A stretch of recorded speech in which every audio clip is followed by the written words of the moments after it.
lako onima koji riječ Božju zadrže u dobru i plemenitu srcu i donose rod u ustrajnosti. Aleluja, aleluja, aleluja.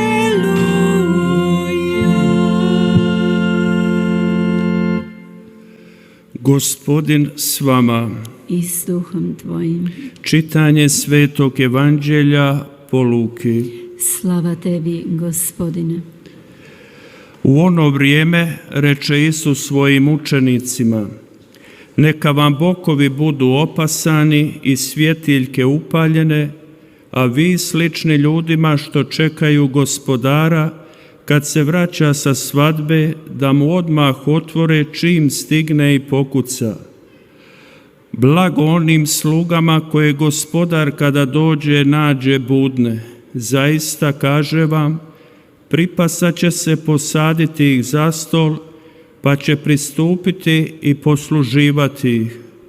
Pa dođe li o drugoj ili o trećoj straži i nađe ih tako, blago njima. Riječ Gospodnja. Slava tebi, Kriste.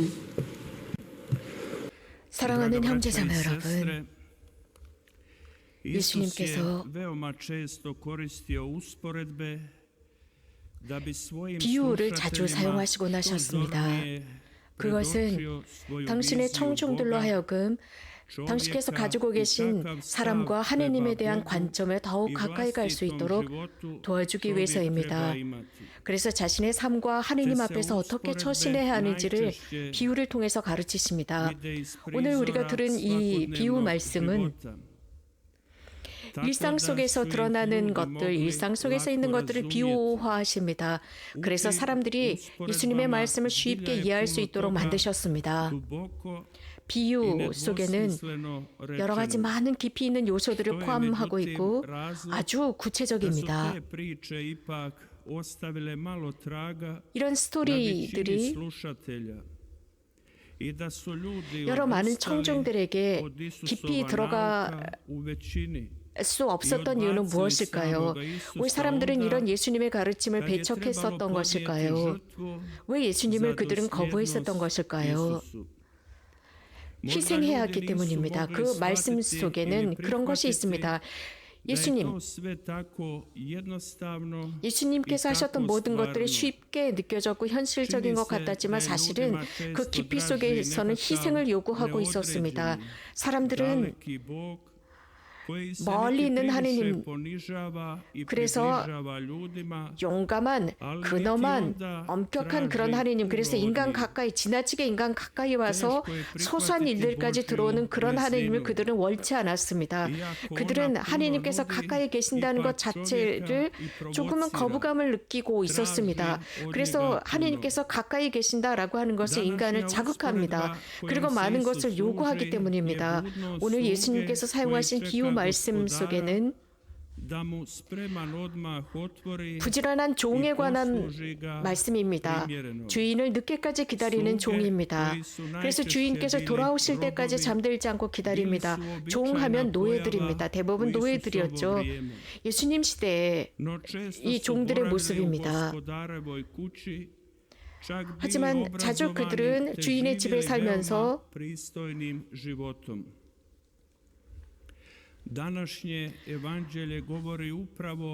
어느 정도는 소박하게 주인과 함께 살고 있었습니다.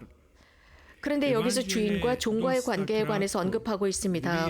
오늘 복음은 간단합니다. 하지만 여기에 두 가지 중요한 귀절이 있습니다. 즉, 열쇠가 되는 것입니다.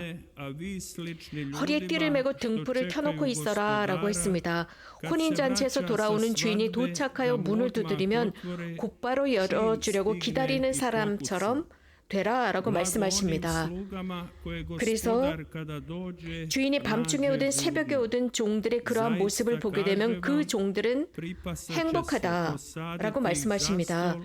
그래서 주인은 그 늦게 돌아왔을 때 그 주인은 띠를 메고 그들을 식탁에 앉게 한 다음에 그들 곁에 가서 시중을 든다고 하셨습니다. 오늘 첫 번째 귀절의 말씀을 묵상해 보면 첫 번째 귀절은 두 번째 귀절을 알지 못하면 잘 이해하지 못하고 자칫 잘못하면 속을 수 있습니다. 즉 주인이 아무런 느낌도 연민도 사랑도 없는 주인처럼 느껴집니다. 그래서 주인이 악한 주인처럼 느껴집니다. 그래서 주인이 꼭 학대하는 것 같습니다. 밤늦게까지 종들을 부려먹는 것 같은 모습으로 우리가 잘못 속을 수도 있습니다. 즉 이렇게 잘못 오해할 수도 있는 것이죠. 이 첫 번째 귀절은. 하지만 두 번째 귀절에 가면 전혀 다른 상황이 펼쳐집니다. 문을 두드렸을 때 즉시 나가서 재빨리 나가서 문을 열어주는 종들, 그런 종을 보고 주인은 굉장히 기뻐하고 만족해할 것입니다. 그런데 여기에서 두 번째 귀절이 정말 중요합니다. 정말 중요한 것은 이 첫 번째 어떻게 보면 엄격하고 학대하고 부려먹는 주인인 것 같지만 두 번째는 아주 기쁜 소식입니다. 오히려 그 주인이 그 종들을 식탁에 앉게 하고 나서 허리에 띠를 두르고 이 종들의 시중을 들 것이라고 했습니다. 대단히 멋진 말씀입니다. 주인이 종들을 위해서 시중을 든다라는 것입니다. 매우 기쁘고 행복하기 때문입니다.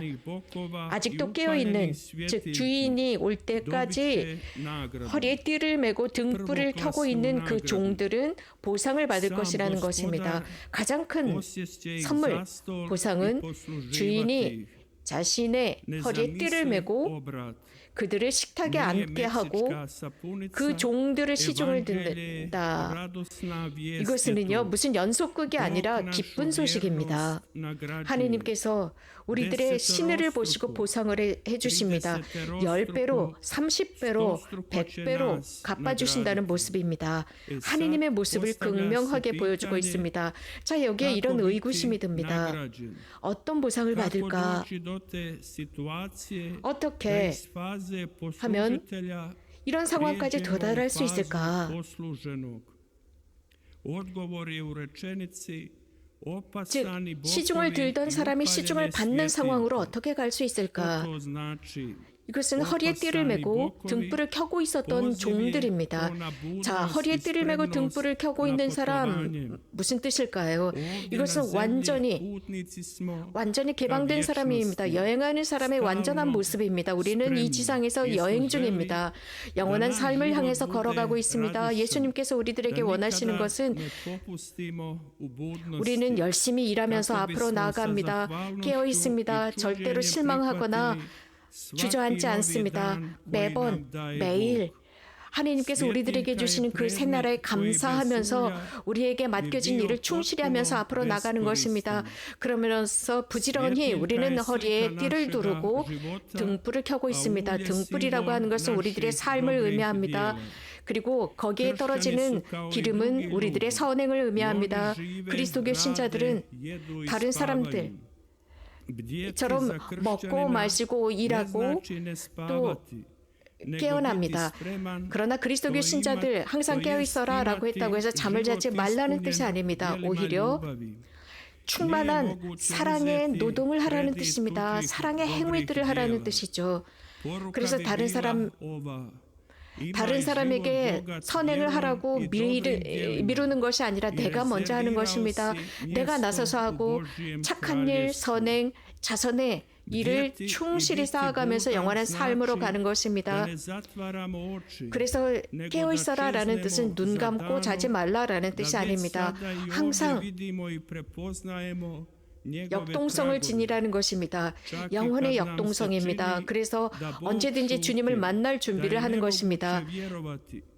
하나님께서 침묵하는 것 같습니다. 그래서 믿을 수 없는 것 같습니다. 하지만 그럼에도 불구하고 우리는 항구하게 깨어서, 즉 영혼의 역동성을 가지고 그분의 현존에 배고파하고 목말라 하면서 그분을 열망하면서 그분을 통해서 양분을 얻고 그분과 함께 앞으로 걸어나가는 행위입니다. 절대로 신앙의 불을 꺼버리지 않는 사람, 자신의 마음에서 늘 그 신앙의 장작불을 지피는 사람, 그것이 바로 늘 깨어있는 사람입니다. 자, 이렇게 사는 것은 쉽지 않다는 것을 알고 계셨습니다. 그래서 우리는 눈을 질끈 감고 절망으로 혹은 거짓 희망으로 빠져들 위험을 그분은 알고 있었습니다. 하지만 그렇기 때문에 우리들에게 깨어 있으라고 했습니다. 신앙의 불을 높이, 그 횃불을 높이 들고 있으라라고 말씀하시는 것입니다. 오늘 복음의 마지막에는 주인이 밤중에 오든 새벽에 오든 종들의 그러한 모습을 보게 되면 그 종들은 행복하다고 했습니다. 즉 주님께서 언제 오실지 우리는 모르고 있습니다. 그럼에도 불구하고 아침이든 한밤중이든 그분의 오실 때마다 만반의 준비를 하고 있는 사람. 2030, 2050 아무도 모릅니다. 언제 오실지 모릅니다. 우리는 신앙 속에서 사랑의 불을 켜고 자선의 불을 켜고 늘 만반의 준비를 하는 것입니다. 그래서 주님을 위해서 시중돌 준비를 언제 어디서나 하면서 살아가는 모습입니다. 그분께서 오셨을 때 너무나도 놀라운 일이 일어납니다. 예수님께서는 말씀하셨습니다. 식탁을 준비하시고 허리에 띠를 두르고 그 종들을 식탁에 앉히고 시종을 들 것이라고 했습니다. 그 종들이 주인을 섬기는 것이 아니라 주인이 종들을 섬기는 상황이 벌어지는 것입니다. 놀랍고 경이로운 일입니다. 주님께서 급작스럽게 우리들을 섬기는 모습입니다. 주님께서 여기서 기억하시는 것은 당신의 이런 행위는 최후의 만찬의 모습을 기억하도록 합니다. 예수님께서는 제자들의 발을 씻어주셨습니다. 이 모습은 우리들의 눈앞에 생생하게 그려집니다. 예수님께서 무릎을 꿇고 그 제자들의 더러운 발을 깨끗이 씻어주십니다. 이러한 모습은 오늘 복음에서 주님께서 종들을 섬기시는 시종드는 모습, 시종을 받으시는 것이 아니라 시종을 드시는 모습, 이러한 하느님의 모습은 우리들의 머릿속에 우리들의 마음 그리고 우리들의 양심에 깊이 각인됩니다.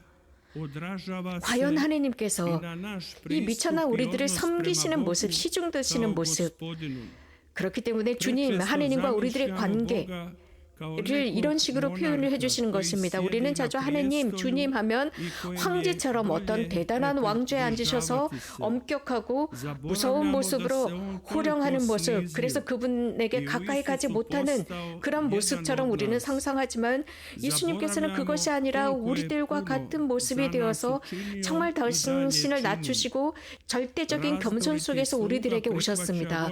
그래서 하느님께 훨씬 더 가까이 가게 했습니다. 지혜로운 종은 자신의 주인을 받아들입니다. 주인께서 그렇게 시종을 드는 모습을 인정하고 받아들이고 그 사랑 속에 쉼취합니다. 하느님께서 그렇게 하시도록 우리들이 그렇게 할 수 있도록 사람이 되셨습니다. 우리도 그러한 하느님의 사랑을 배워서 다른 사람들에게 베풀어야 합니다. 바로 그러한 종들이 되어야 합니다. 아들과 딸들이 되어야 합니다. 내가 지닌 모든 것에 하느님께 감사드리는 모습, 하느님의 이러한 모습이 바로 내 마음 안에 각인되어 있다면 나는 그렇게 할 수 있습니다. 이제 여러분들 자문해 보십시오. 여러분들의 마음속에 정말 예수님께서 여러분들의 모든 존재의 주인이 되시기를 바라십니까? 사람들, 군중들, 사람들에게 이런 여러분들의 마음 안에 계신 예수님이 스며들 수 있도록 나는 그렇게 하고 있는지 자성해 볼 일입니다. 예수님께서는 초유의 만찬 속에서 어떤 일을 하셨는지 또 우리를 위해서 무엇을 하셨는지 자성해 봅시다. 우리들의 구원을 위해서, 모든 이의 구원을 위해서 십자가에서 우리들의 구원과 우리를 위해서 하신 그 활동을 생각해 봅시다. 하느님이신 예수 그리스도께서는 세상의 죄를 없애시는 어린 양이 되셨습니다. 낮은 사람이 되셨습니다. 우리들을 위해서입니다. 마지막 날에도 그러실 것입니다. 그 마지막 날에 오실 주님께서는 새로운 어떤 법을 제정해서 우리들을 지배하시는 것이 아니라 우리들을 섬기기 위해서 오십니다. 영원한 하늘나라의 기쁨을 가져다 주시기 위해서 허리에 띠를 두르고 우리들의 시중을 들어주실 것입니다. 이런 주님을 기다리는 종들은 행복할 것입니다. 신앙 속에서 깨어있는 사람은 행복할 것입니다. 주님께서 오심을 만반히 준비하는 사람들, 그분께서 다시 오심을 이렇게 준비하는 사람들은 행복할 것입니다. 아멘. Amen.